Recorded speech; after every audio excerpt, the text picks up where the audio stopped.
Hello, everyone. Welcome to another IT Career Talk with Professionals. And today I have with me a QA engineer. But before we begin, please don't forget to hit that red subscribe button and notification bell. So, my guest today is Miss Jaira Mae Encio. Hello, Miss Jaira. Hi to everyone who's watching. I'm pleased to be able to welcome all of you. So, Miss Jaira, could you describe for us what a QA engineer is? All right. So there are two types of QA. One is manual and the other is automation. So as a QA automation engineer, we design automated tests to validate applications by testing features automatically. Mhm. This includes creating test scenarios and test plans. We examine bug reports and prioritize necessary tests to lessen the burden of manual testing. We basically automate stuff for faster results. Right, right. And you know, is when you say automation, do you have coding required for this? And if so, what's the technology or what's the stack required for that automation or coding? Yes. For writing automated tests, we use Selenium WebDriver written in Java, Ruby, and Python programming language. Part of that is writing efficient code by using annotations, classes, error handling, logs. Knowledge on SQL query is also a must since we use QADB as well. Mhm. Docker, Git, requests, and different frameworks such as JUnit, Robot, Cucumber, and many more are essential. Right. Does this mean you also are able to test with those tools, automated testing on apps as well? Yes, we both do mobile and web application testing. Right. So how does one get the skills, no, of being a QA engineer? Like you said, since there's manual and there seems to be a lot of automation or development as well, no? How does one get that skills? Um, I usually just study online. I try to learn new stuff since I'm the pioneer on my new knowledge. I started my project with Python programming Mhm. and then I handled the existing Java frameworks that our automation testers also use. So if you want to create from scratch and without prior knowledge, just go Google Selenium for tutorials. That's basically it. Right. So, siguro our audience are asking, how did you personally, no, enter the QA engineering or IT field? No, was this something you um, saw someone do when you were young? Were you influenced by others growing up? No? At parang basically, what course did you take? Is it related or not related to QA engineering? Um, I graduated with bachelor's degree in information technology. Mhm. Originally, my plan after graduating was to be a front-end engineer Front-end since engineer. Mhm. since marunong ako mag-bootstrap, JavaScript, HTML. But then the scope of my work that I've been doing during my OJT was mostly testing. Mhm. Since then, I've come to appreciate the testing industry. I started my first job as a manual tester in a Japanese company. But as the time goes by, I was getting bored of what I was doing. I was already questioning myself, "Oh, is this what I really wanted to do with the rest of my life?" Mhm. So after almost 2 years of being a manual tester, I moved to my new company and that's where I met Arvs. Mhm. He was my CTO and my mentor. At that time, I only knew manual testing. I have zero knowledge on automation stuff. Then he trained me. I don't know if he saw some potential in me, but he started training me to be an automation tester. Mhm. After a few weeks or months, I learned Python, Git, mostly AWS stuff such as code pipeline, code deploy, S3, Lambda, and many more. But Right. he didn't stop there. Basically, Um, he still continued to input more knowledge on me. I learned Behave, Cypress, Testcafe, just Nodejs, Vue.js, etc. I can do any dev work and test at the same time. He also let me took AWS Cloud Practitioner certification. Um, I am what I am today because of his help. He Wow. pushed me to get out of my comfort zone, and I can apply all of those wherever I go. Right, right. No. And you studied information technology, right? What pushed you, or why did you choose IT even before that? There's a funny story behind that. I never actually chose IT. Mm-hmm. My first choice was engineering, but then I What failed the engineering? Parang mechanical engineering, industrial engineering, civil engineering civil kasi engineering. yes, kasi medyo magaling ako in math. Mm-mm. Tapos wala akong idea sa IT, parang naisip ko puro games lang yung ginagawa doon. Mm-mm. Kaso nung pipila na ako sa pila ng engineering, parang puno na yung slots nila. Mm. Tapos, lumipat ako na accounting. Paglipat ko na accounting, puno na rin. Wow. Tapos, katabi nun yung IT na. So, doon ako pumila kasi wala na akong choice. Tapos, after nun, ay, okay naman siya. Nung first year ko lang, I cannot understand programming at all kasi Mm-mm. C# gamit namin.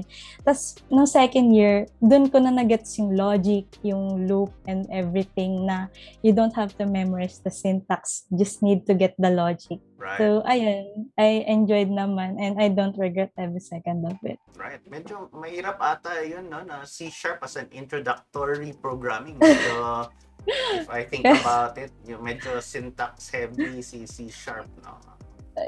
Sobra. Kaya nung nalaman ko yung Python, I was like, ba't hindi nyo tinuro to nung college? Kasi dapat ito na lang. Yun. Ako, I Mm. prefer maybe JavaScript siguro as an introductory language, no? Kasi at least pwede mong ituro notepad lang, tapos browser, tapos, ready to go agad, no? Right? Oh. So Mm. siguro one of the questions our audience might ask, no? Are you planning to stick in the QA engineering field, or will you jump to development? Because as you mentioned, you can do development as well, right? As a QA engineer and as an automation specialist itself, you have the skills to be a developer, no? Or you are a developer, in fact, but more aligned to the QA side. Is this something you will consider, or you really like the QA side?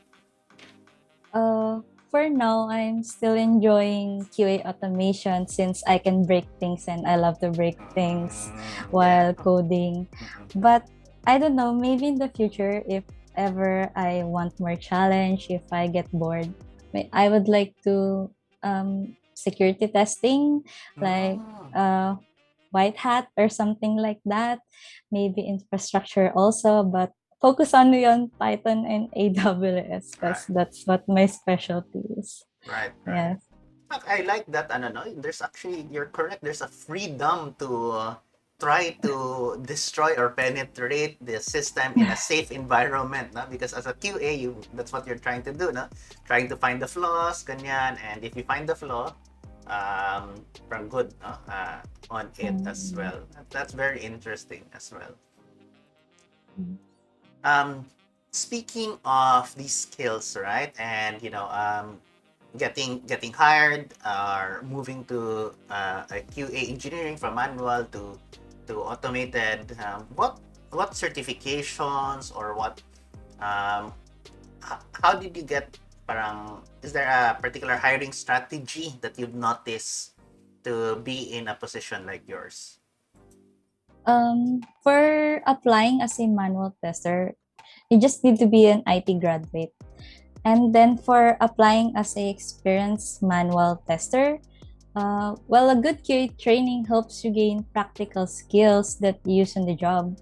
Some of the certifications available are ISTQB or CSTE, but certification may not give you any extra benefit on what you expect, but it will definitely put you ahead in the race.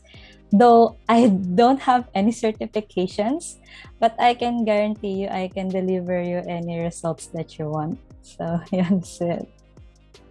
So, for example, when you were hired, were there any common questions asked of you as a QA engineer? Parang ganun. Parang, what did they ask you there? Kasi Uh, I'm thinking, as a QA engineer, hindi naman, parang may portfolio package ba na pwede ipakita? Kasi parang uh, iba-iba ata yung kailangan mo ipakita, no? Right? mm, Oo. yes. Actually, nung nag-apply ako sa current job ko ngayon, parang tinanong lang nila yung perspective ko on the way I see things. Mm. Parang, do you focus ba talaga on testing? Kasi if yung utak mo is from programmer side, hindi mo makikita yung sira ng system.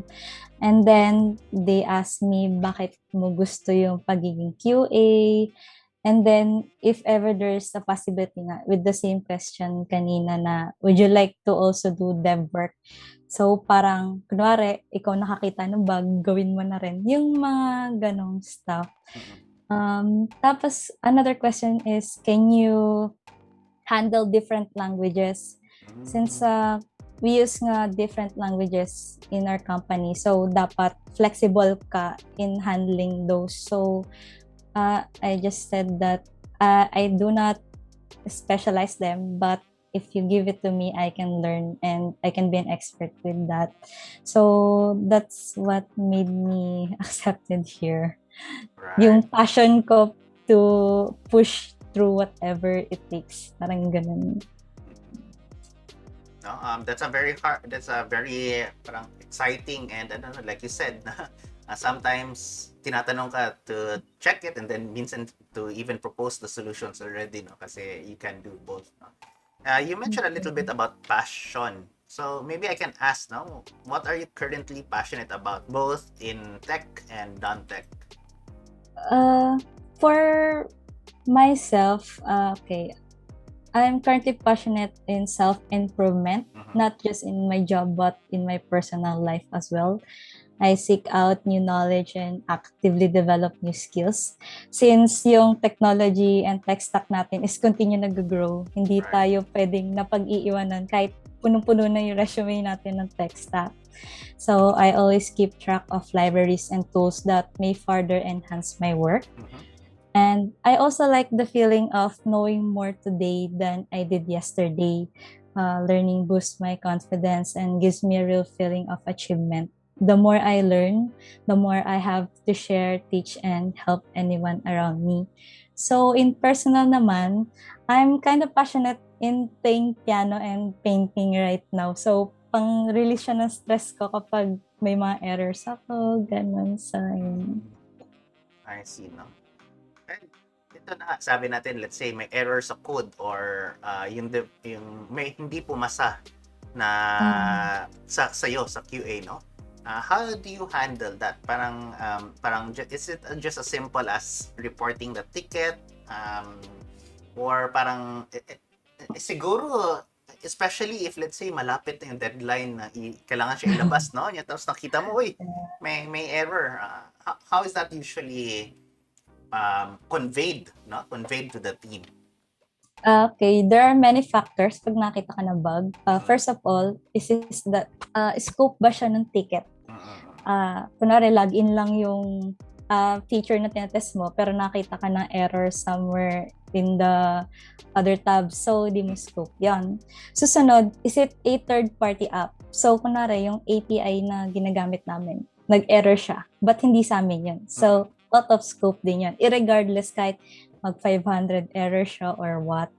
And then the last scope is kapag yun nga katulad ng release pero sobrang low priority niya, like labels lang siya or anything na pwede naman siyang i-pass na next sprint. We just, put it in the backlog. Bala, i-file mo sa Jira. Just, file it as prod bug and we'll do it next sprint. So, ganun. Right, right. Are there, maybe if you can share na, and if you're comfortable, are there parang maybe you can share a story na parang mas, parang, paano ba to?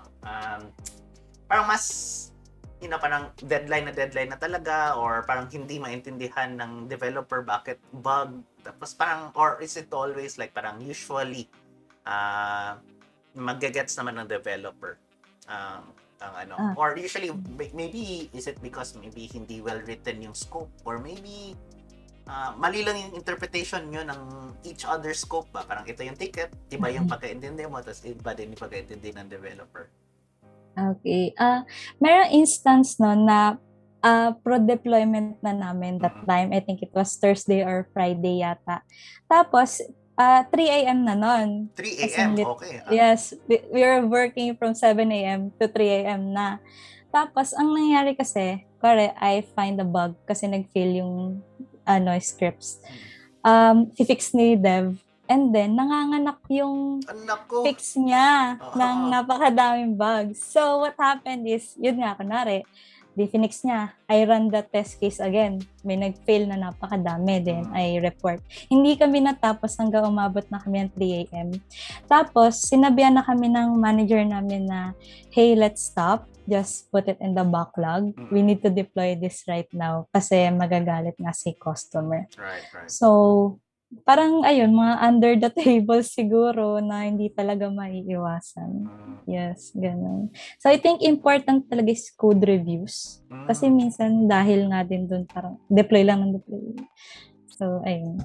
And as a QA engineer, is that expected of you na part ka ng code review? O hindi naman? Hindi naman, hindi. We don't. Alright. Siguro, a few more questions no I have for you is, right now we are generally in remote working condition, no? At least a lot of us are.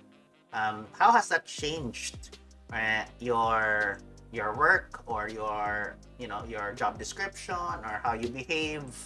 How did you adapt or feel about remote working? Remote work is the best thing that happened to me during this pandemic. Right. I like flexible schedules. I can start and end my day anytime as long as my task is complete. I've also become very productive since I don't commute to work anymore. The time saved allows me to focus on priorities outside of work, like getting extra sleep in the morning and working out. But of course, dahil nga flexible kami, we tend to extend and nasanay na kami. Like, I work from 7 a.m. to 7 p.m. But That's before it almost was 12 hours, yes. yes, before 7 to 4. Parang wala lang, nasanay lang kami kasi minsan wala ka naman task, but then biglang dadating ng mga hapon and then nagka-cram ka na. So, di siya maiiwasan. But still, I will always prefer work from home rather than going to work. Yes. Right. No. As a QA engineer, dapat ba medyo, like you said, no, may kailan ka ba i-set na time? Or para sasabihin mo, "Oy guys, wag niyo naman akong ihuli." And ladies out there na PMs and other developers, no? Yun nga kasi 'di ba? Kunwari may targets lang release, 'di ba? So dapat X number of may request ka bang X number of days or hours before na dapat mabigyan ka ng time?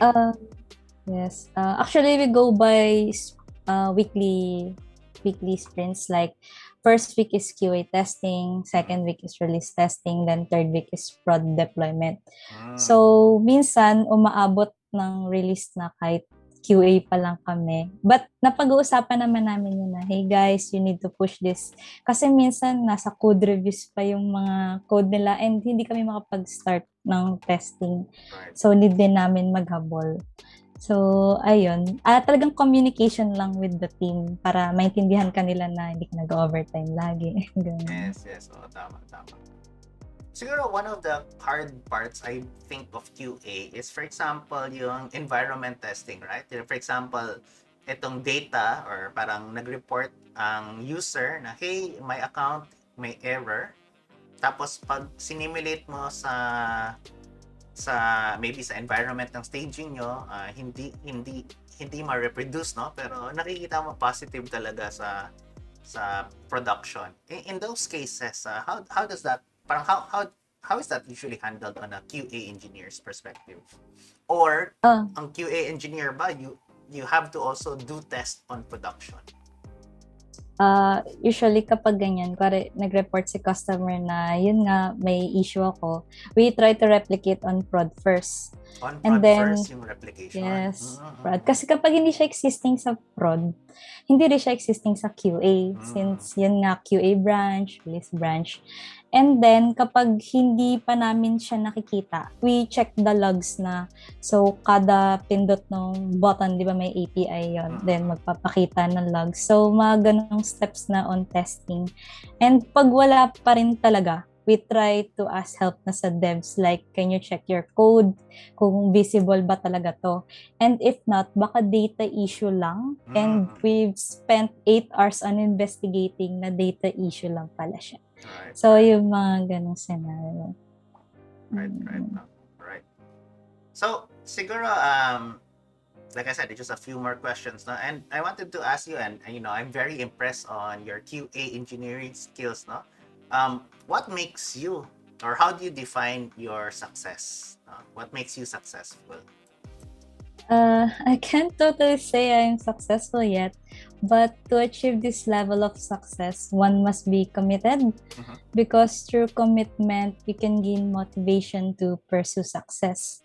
Your goals will not happen overnight. It takes practice and discipline to achieve. So it is important to think about the process positively. Count on yourself. You cannot count on others to achieve your goals for you, but some would definitely help you in the way, like what happened to me. Take control of your career by expanding your knowledge. Never stop learning.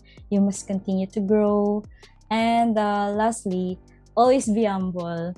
Everyone started from scratch. We should always be understanding of someone's strengths and weaknesses. Recognize that no one is perfect and that we all have our limitations. And as a way of giving back, you can train others and share skills to benefit other colleagues as well. True, no? There's another question pala I forgot to ask, no? Which is, Okay. when would you say that do you believe that all companies need a QA engineer, or what level does a company need to have na parang instead of manual testers, they really need to have automated testers, no? Parang basically I'm asking lang like what's the size, or maybe what's the problem set na a company has to have that your value is necessary na parang automated testing na. I think kapag kunwari, sunod-sunod yung deployment nyo and you need to handle customers. For example, sabi natin banks, mga ganyan.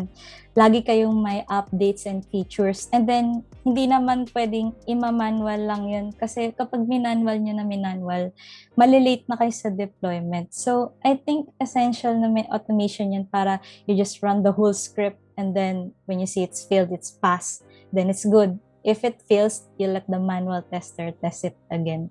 So, yung mabilis ng phase na companies, I think yun yung kailangan. If hindi naman like, records, I don't know. Siguro hindi naman kahit manual lang. Right. Ganun. So, basically, parang, correct me if I'm wrong, no? Parang basically, if nagsi-CI/CD yung isang company, kasi mabilisan nga yung deployment nila, let's say, once every week, or even kung basically every 2 weeks may major release sila, it's really good to have a QA engineer already. Yes. No? Kasi usually kapag manual testing, it may take you 3 weeks just to finish the whole test plans cases. But when you have those automated tests, just 1 day, then you're good to go. Yes. Right. Just to ask also on this, no? Just to expand, no? Do you, because you mentioned you're on AWS cloud, no? Does this mean that you set up your own environment for testing as well? In my previews, I tried to set it up on AWS Lambda and with code deploy. I think I also use code commit and S3. Mhm. But for my current work right now, Docker and Git is what I'm using because we don't still have that kind of framework in here, and Right. that's what we're pushing. Right. So And maybe I don't know you're leading that you're leading that team in that sense. if I'm not busy. Yes. Right, right. No. Mm-mm. Eh, would you recommend a particular ratio of, let's say, PM devs and QAE?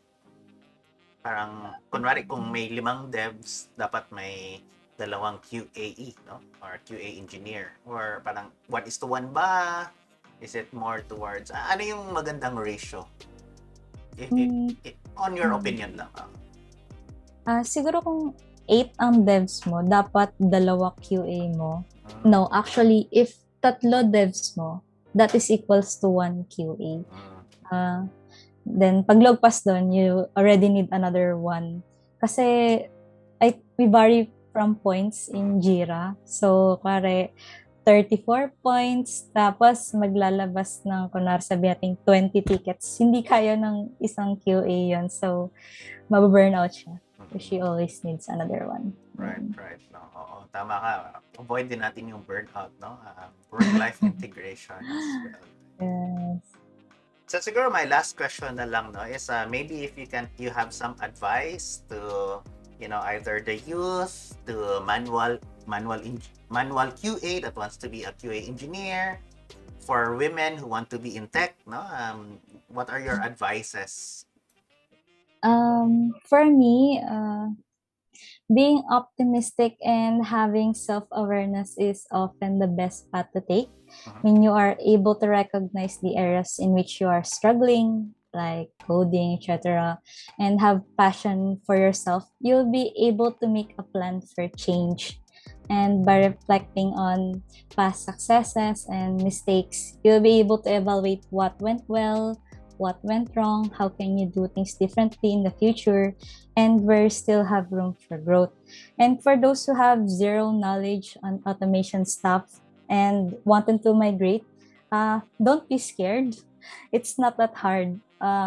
It's new, yes, you're not used to code stuff, but you need to accept change. You need to get out of your comfort zone because if you don't, then you're not gonna be here.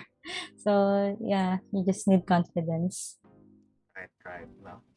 Thank you so much for those words, no? And audience, I hope you've learned something, or you've been inspired by Miss Jaira on her journey, her stories, and how she got her skills as well. No? And you can leave it in the comment box below if you have any further questions or follow up. You can also check the description as well for her LinkedIn link. I'll also place it below. No? So, Miss Jaira, do you have any last shout outs naman to our audience?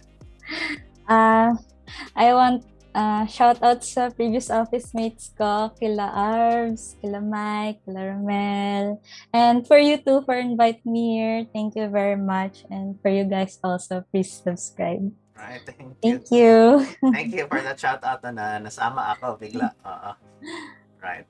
So, everyone, thank you and goodbye and thank you for watching.